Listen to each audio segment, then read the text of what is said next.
অন্তর্বর্তীকালীন সরকারকে আমরা যখনই এই নির্বাচনের কথা বলা হয় যে আপনি নির্বাচনের তারিখ দেন না কেন?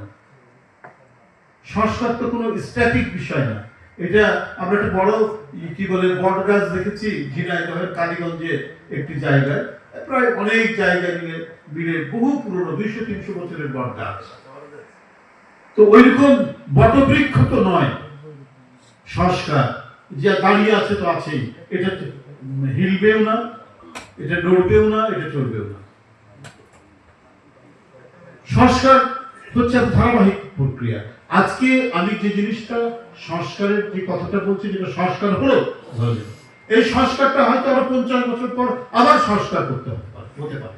একটা দায়িত্বশীল সরকার, নির্বাচিত সরকার থাকলেই আপনার সেখানে মানুষ কথা বলতে পারতো এবং সেই সরকার সবসময় সংকুচিত থাকতো যে আমাকে বাবা জনগণের কাছে জবাবদিহি করতে হবে। শেখ হাসিনার সরকার হতো না, কোন রকমে একবার এসছে আর ছাড়বো না, তোরা যাই বলিস আমি আর ক্ষমতা ছাড়ছি না।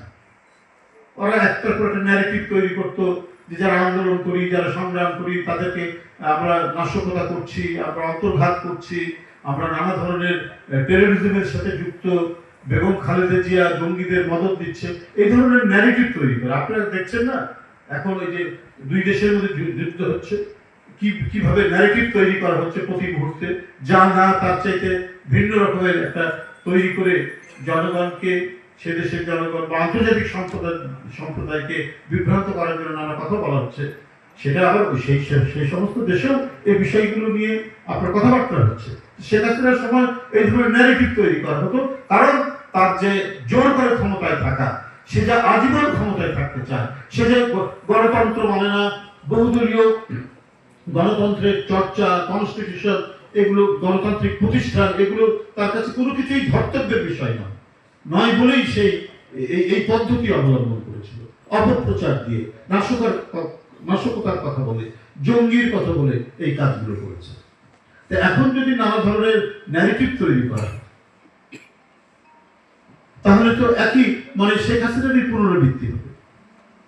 আজকে যদি ধরুন নির্বাচিত সরকার হতো, শাকসবজির দাম, মুরগি শাকসবজির দাম বৃদ্ধি পেয়েছে, এই জন্য জনগণ এ বিষয়ে সরকারকে অভিযুক্ত করতে পারতো, বলতে পারতো, সরকার একটা ইন্টারভেনশন করতে পারতো মার্কেটগুলোতে, কিন্তু এই সরকারের তো এই সমস্ত দায় নেই।